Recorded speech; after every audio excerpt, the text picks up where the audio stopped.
Hi hello అందరికీ welcome back to ఇంటి విందు. రీసెంట్గా మా ఫ్రెండ్ వాళ్ళ ఇంటికి వెళ్ళాను. అక్కడ సలాడ్ ట్రై చేశా. ఎలా చేయాలో తెలుసుకొని మీతో షేర్ చేసుకోబోతున్నా. ఈ వీడియోలో మీరు కూడా ట్రై చేయండి. ఈ ఫ్రూట్ సలాడ్ కోసం దీనికోసం ముందుగా ఏ ఫ్రూట్స్ కావాలనో చూద్దాం రండి. ఒక 2 వరకు అరటిపండు తీసుకున్నాను. ఒక దానిమ్మ, ఒక యాపిల్ లేదా 2, ఒక కప్పు వరకు సేమియాని తీసుకున్నాను. ఒక కప్పు గ్రీన్ గ్రేప్స్. ఇప్పుడు దీనికోసం నేను 3 టేబుల్ స్పూన్ వరకు కస్టర్డ్ పౌడర్ని తీసుకుంటున్నాను. ఇందులో కొంచెం వాటర్ని యాడ్ చేసి ఉండలు లేకుండా కలుపుకోవాలి. మీరు కావాలంటే మిల్క్ కూడా యూజ్ చేసుకోవచ్చు, కానీ కస్టర్డ్ పౌడర్లో వేడి పాలను మాత్రం యూజ్ చేయకండి. కస్టర్డ్ కూడా రెడీ అయింది, పక్కన పెట్టేద్దాం. ఇప్పుడు స్టవ్ ఆన్ చేసి ఒక కడాయిలో 1 లీటర్ వరకు పాలను తీసుకున్నాను. కొంతసేపు ఈ పాలను మరిగించుకోవాలి. ఇందులో 1 కప్పు వరకు షుగర్ని యాడ్ చేస్తున్నాను. మీరు కావాలంటే బెల్లం కూడా యూజ్ చేసుకోవచ్చు. చూడండి, ఈ విధంగా లో ఫ్లేమ్లో ఉడికించుకోవాలి. మనం ముందుగా కలుపుకున్న కస్టర్డ్ని మరుగుతున్న పాలల్లో పోసి నెమ్మదిగా కలుపుకోవాలి. ఒక 5 నిమిషాల వరకు మరిగించుకుందాం ఈ పాలను. చూడండి, కాస్త చిక్కపడినట్టుంది.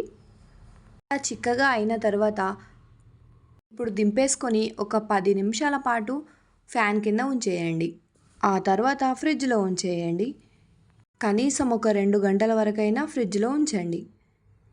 ఇప్పుడు మెయిన్ పార్ట్ వచ్చేసి 1 స్పూన్ నెయ్యిని తీసుకోవాలి. తర్వాత ఇందులో 1 కప్పు వరకు సేమియాని తీసుకొని కాస్త వేయించుకోవాలి. ఇలా దోరగా వేయించుకోవాలి. ఇందులోనే 1/2 కప్ అంతా మిల్క్ని యాడ్ చేయాలి. ఇప్పుడు ఈ సేమియాను ఉడికించుకోవాలి. ఈ విధంగా ఉడికితే సరిపోతుంది. దీనిని ఇప్పుడు పక్కన ఉంచేద్దాం. ఇప్పుడు కస్టర్డ్ పాలను తీసుకోవాలి.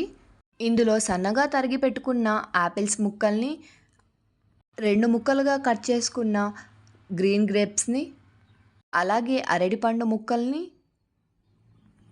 అలాగే ఇందులోనే దానిమ్మను వేసుకోవాలి. ఇందులో మెయిన్ ఇంగ్రీడియంట్ ఏంటిది? సేమియా.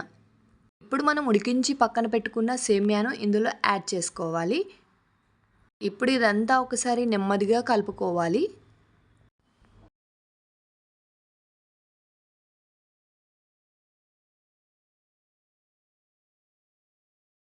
లాస్ట్గా ఇందులో జీడిపప్పుని గార్నిష్ చేసుకొని తింటే ఏమన్నా రుచి ఉంటుందా? ట్రై చేశాక మీకు ఎలా కుదిరిందో కామెంట్ చేయడం మాత్రం మర్చిపోకండి. అలాగే ఈ వీడియో నచ్చితే సబ్స్క్రైబ్ చేయడం మర్చిపోకండి. Thank you.